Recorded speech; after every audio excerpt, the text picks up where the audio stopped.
This is Blists Hill Victorian Town, in Shropshire. It's one of many theme parks around Britain, recreating Victorian life at the end of the 19th century. And if visitors' reactions are anything to go by, life back then wasn't half bad. I think it was probably slower and more peaceful, and definitely a different quality of life. Well, you could leave your front door open. And you wouldn't do that now, would you? It seems an idyllic way of life now. When you look at the primitive way they lived, no telly and no car to worry about, to just sit there in your cottage and tend your gardens. It seems a simple way of life. But the curators that run theme parks like these have a choice to make. A choice of how to interpret the past. You include a bank. You're making a point about disposable income, how people have money to save. You include a doctor's surgery. You're making a point about improvements in public health. You include a shop stuffed with the latest goods. You're making a point about the economy, about the wealth of society. But it's not just a question of what you include. It's what you leave out that counts too. Maybe Blists Hill doesn't tell the whole story. So, what was life like in a Victorian city? It's a question of interpretation.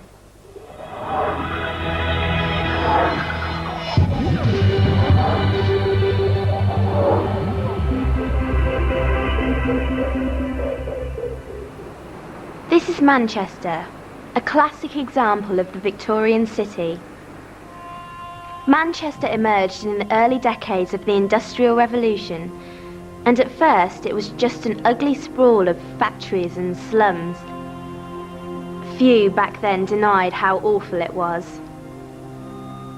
This is one writer, Friedrich Engels, describing Manchester in 1844. These streets contain unqualifiedly the most horrible dwellings I have yet beheld. They are crowded, literally, one upon the other. But to their credit, the Victorians were determined to do something about the dreadful slums. These maps show how central Manchester changed in the second half of the 19th century. Streets of slum houses were swept away. This street, Anita Street, shows the kind of housing built to replace the old slums. Originally, it was called Sanitary Street, because the houses were built with water pumps and drains. There are street lamps, the streets broad enough for kids to play in. Meanwhile, in the city centre, slum clearances had made way for grand squares and public buildings. On the day they opened the new town hall, in 1877, the Manchester City News proclaimed, "To the countless thousands who thronged the street, the ceremony was an effective indication of change." Just 300 metres to the north, more evidence of change, of progress. The Barton Arcade opened in 1871, one of several shopping arcades cashing in on a consumer boom. Wages rose in the Victorian period. It meant for the first time large numbers of people had money to spend. The goods on sale introduced variety and choice.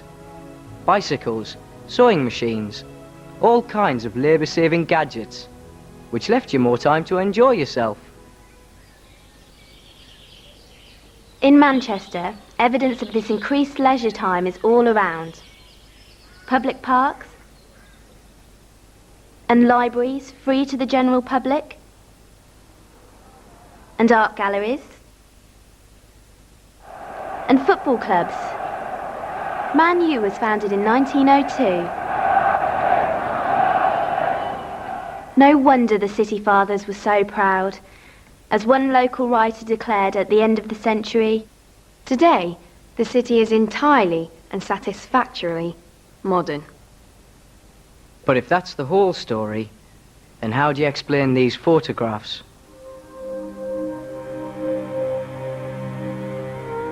They're of Manchester in the early 1900s, and there's no arguing with evidence like this. the slums hadn't been wiped out completely. They just moved further outwards. You can't imagine these people shopping in the Barton Arcade.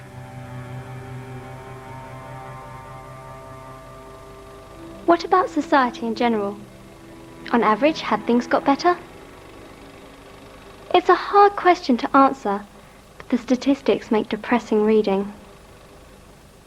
Infant mortality stayed the same from 1850 to 1900. Half of all children still died before they were 5 years old. And although life expectancy across the country rose from 41 to 49, in Manchester, life expectancy was just 28 years old. So what do you do if you're designing a Victorian theme park? Do you include these facts, or ignore them? This is the Black Country Museum, just 30 miles from Bliss Hill. Here, they've included a row of workers' cottages. They could have shown a slum, rife with disease and half-starved children.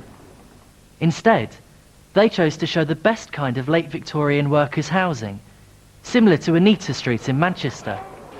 We don't cover the slum conditions, the abject poverty that probably large numbers of people lived in, the overcrowding and the insanitary conditions, because people really don't necessarily want to accept that, and they particularly perhaps don't want to be confronted with it on a lovely sunny Sunday afternoon out with Granny and the children. So what was life like in a Victorian city? It's a question of interpretation.